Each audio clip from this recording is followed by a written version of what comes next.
Have you ever wondered what it truly means to set a goal, achieve it against all odds, and then walk away at the peak of your success?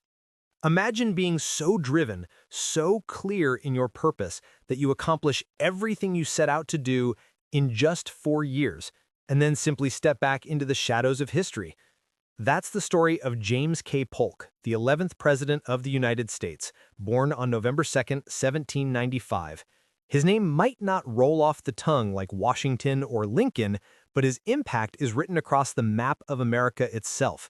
And today, we're going to dive into the fascinating and surprisingly intense story of a man who expanded a nation, fulfilled every promise he made, and then faded into quiet obscurity just months later. James Knox Polk was born in a small log cabin in Pineville, North Carolina, the eldest of 10 children.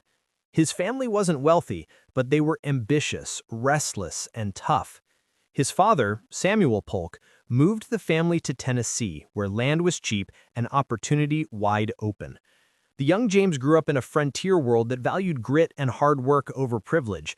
But Polk wasn't strong as a child. In fact, he was chronically ill, and at 17 he underwent a brutal surgery to remove bladder stones without anesthesia.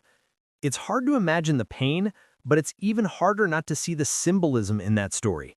Polk's life would be about enduring pain, pushing limits, and outlasting challenges.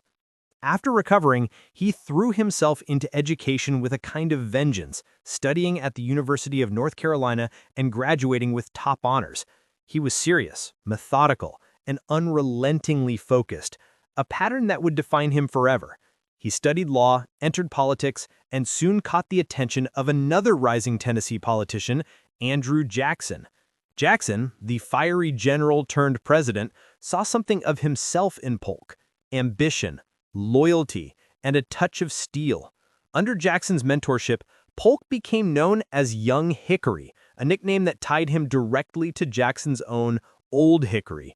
It wasn't just a flattering label, it was a political brand, a declaration that Polk was the next generation of Jacksonian democracy. By the 1830s, Polk had become Speaker of the House, one of the most powerful positions in Washington. But Washington is full of ambitious men, and when Polk later ran for governor of Tennessee, he lost not once, but twice. Most people would have stopped there, but Polk wasn't built for quitting. In 1844, when the Democratic Party was deeply divided, his name was barely even mentioned at the start of the convention. Yet, through a mix of timing, persistence, and political maneuvering, he emerged as a compromise candidate, a true dark horse. Almost no one expected it, but James K. Polk became the Democratic nominee for president. His campaign slogan was as bold as it was clear: re-annexation of Texas and reoccupation of Oregon. That might sound dry geography today, but in the 1840s, it was a promise of expansion, of manifest destiny, of pushing the American frontier to the Pacific Ocean. He didn't campaign on vague hope. He made a checklist. He promised 4 things: to settle the Oregon border dispute with Britain, to annex Texas, to acquire California, and to establish an independent treasury. 4 goals, 4 years. That's all he wanted. And incredibly, that's exactly what he did. When he entered office in 1845, the United States was smaller and uncertain about its western limits. When he left, it was a continental power stretching from the Atlantic to the Pacific.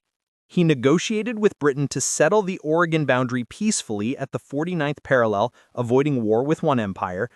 But his ambitions didn't stop there. His push for the annexation of Texas triggered a war with Mexico, a conflict both controversial and transformative. It was under Polk's presidency that U.S. troops marched all the way to Mexico City, and by the war's end, the Treaty of Guadalupe Hidalgo ceded vast territories to the United States: California, New Mexico, Arizona, Nevada, Utah, and parts of Colorado and Wyoming.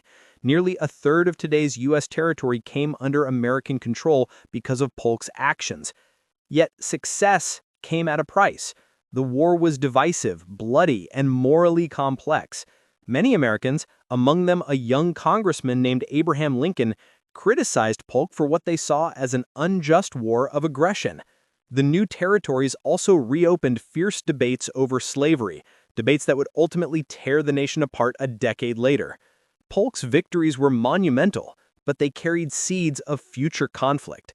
History, as always, refuses to give us heroes without shadows. Through it all, Polk remained almost obsessively disciplined. He was a workaholic who rarely took breaks, a man who read every line of every report himself, and who trusted few people completely.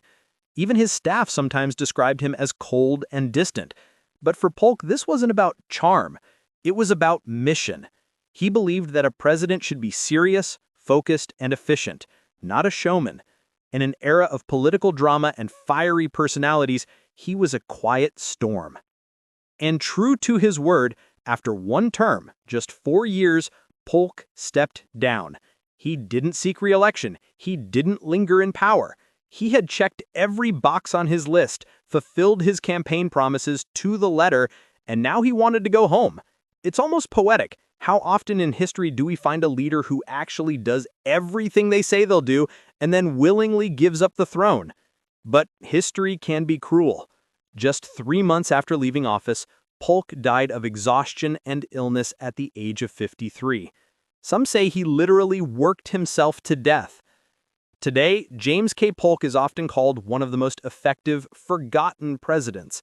He didn't have the charisma of Jefferson or the legend of Lincoln, but his presidency changed the shape of a continent. In less than 4 years, he expanded the United States to the Pacific Ocean, doubled its size, and redefined its destiny. Yet his story also raises an uncomfortable question. At what cost does ambition achieve greatness? His success fueled the dreams of a growing nation, but also the tensions that would erupt in civil war. It's a reminder that even the most decisive victories can cast long shadows. So, what can we learn from James K. Polk? Maybe it's this: success isn't always about fame or applause. Sometimes it's about clarity of purpose, the courage to act, and the discipline to finish what you start. Polk didn't crave the spotlight. He chased results. He knew exactly what he wanted, he pursued it relentlessly, and when he was done, he let go. In a world obsessed with staying relevant, there's something quietly powerful about that kind of self-control. When we think about leadership today, messy, loud, often endless, it's worth remembering James K. Polk, the man who achieved everything he set out to do, changed the map of a nation, and then simply said, "That's enough." Maybe greatness isn't about how long you hold power, but how clearly you define your mission before you begin.